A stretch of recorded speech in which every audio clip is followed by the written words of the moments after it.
tête vue ventrale et latérale. Sur cette préparation, la peau, le tissu sous-cutané et le fascia cervical superficiel ont été retirés. Au niveau de la région latérale de la face, en avant et sous l'oreille, se trouve le très solide fascia parotidien. Il a été en partie retiré et décollé de la parotide. Le tissu glandulaire, la partie superficielle de la glande, a été sectionnée. On voit une branche du nerf facial.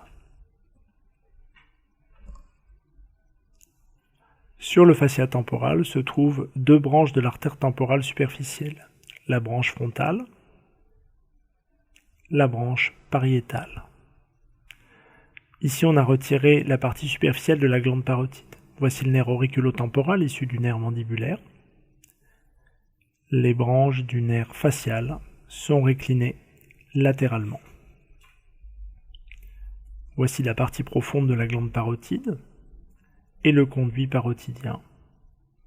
Sur l'arcade zygomatique adhère le fascia temporal qui a été séparé du muscle temporal. Le muscle a lui aussi été désinséré des os du crâne. Le conduit parotidien est sectionné.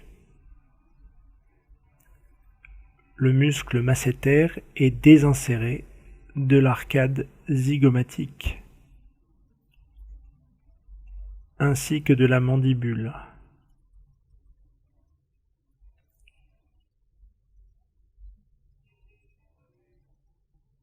On peut ainsi mobiliser la glande parotide et le muscle masséter.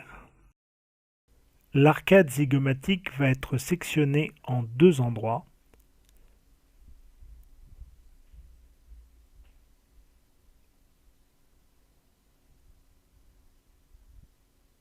Et retirée. On met ainsi en évidence l'insertion du muscle temporal sur le processus coronoïde. Cette préparation montre les muscles masticateurs. L'arcade zygomatique rejoint l'os zygomatique.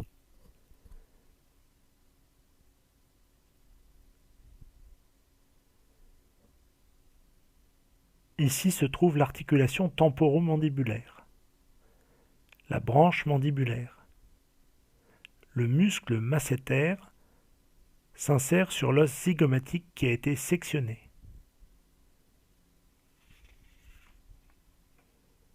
Le muscle et l'os sont réclinés latéralement et l'on met en évidence la mandibule.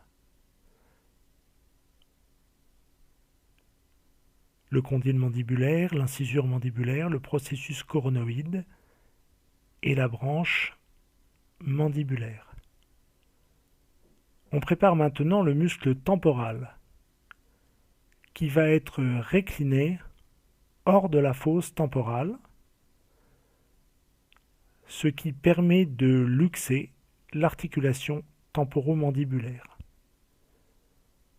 Voici la fosse mandibulaire, le disque articulaire,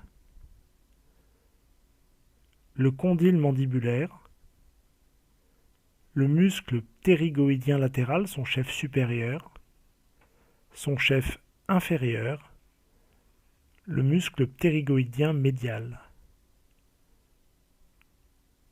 Le muscle masséter et le muscle ptérygoïdien médial forment une sangle qui maintient l'articulation temporomandibulaire.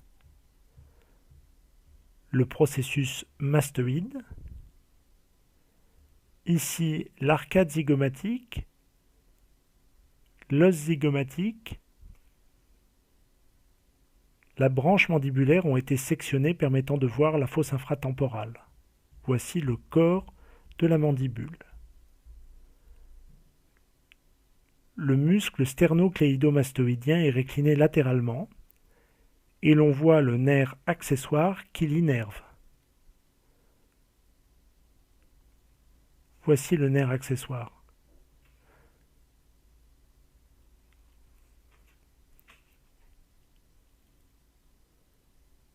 Le ventre postérieur du muscle digastrique, le muscle ptérygoïdien médial.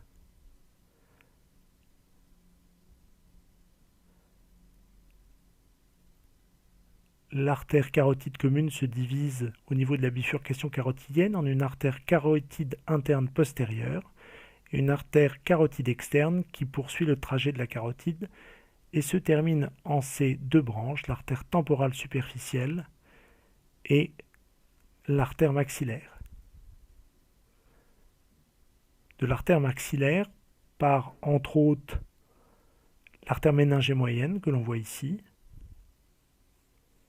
et l'artère alvéolaire inférieure, le ventre postérieur du muscle digastrique, le nerf hypoglosse, le ligament styloïoïdien, le muscle styloïoïdien.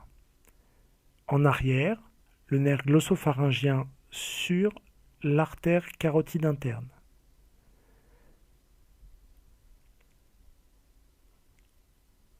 Le nerf alvéolaire inférieur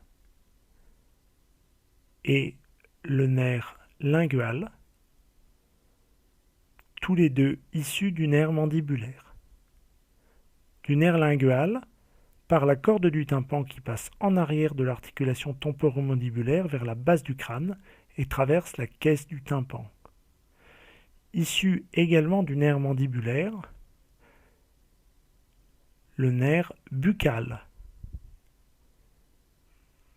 et le nerf auriculo-temporal.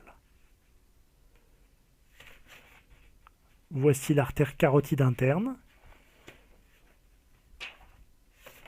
De l'artère carotide externe par sa première branche, l'artère thyroïdienne supérieure. L'artère linguale,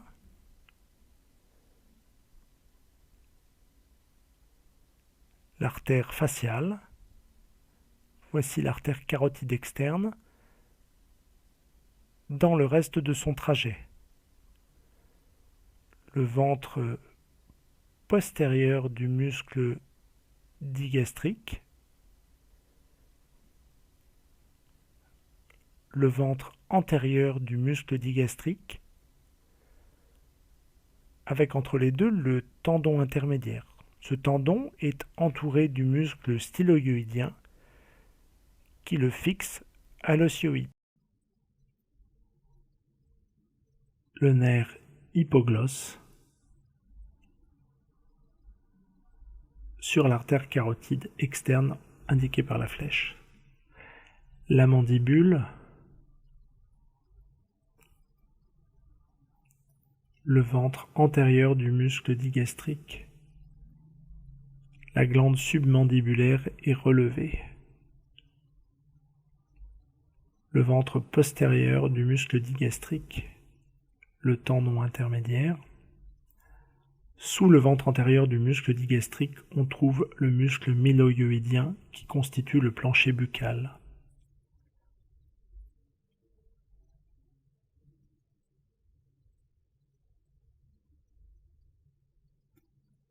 Le conduit submandibulaire passe au-dessus du plancher buccal.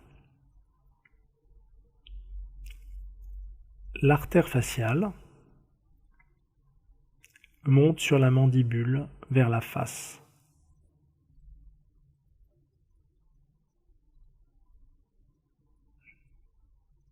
Juste avant de monter sur la mandibule, elle donne une branche vers l'avant, l'artère submentale pour le menton. Le nerf hypoglosse innerve les muscles de la langue. Ici, le muscle buccinateur a été retiré. Voici le corps de la mandibule. La branche montante a été sectionnée. L'os maxillaire. L'os alvéolaire et les dents ont été retirés sur les deux os.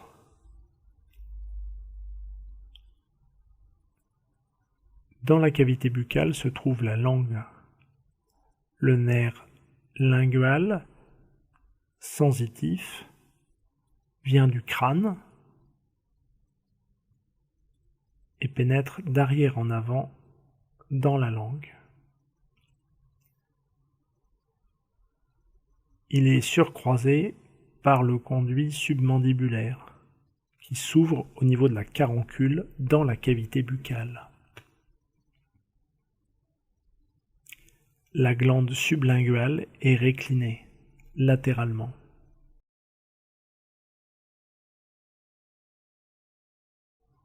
Voici le nerf lingual et en dessous le nerf purement moteur, hypoglosse.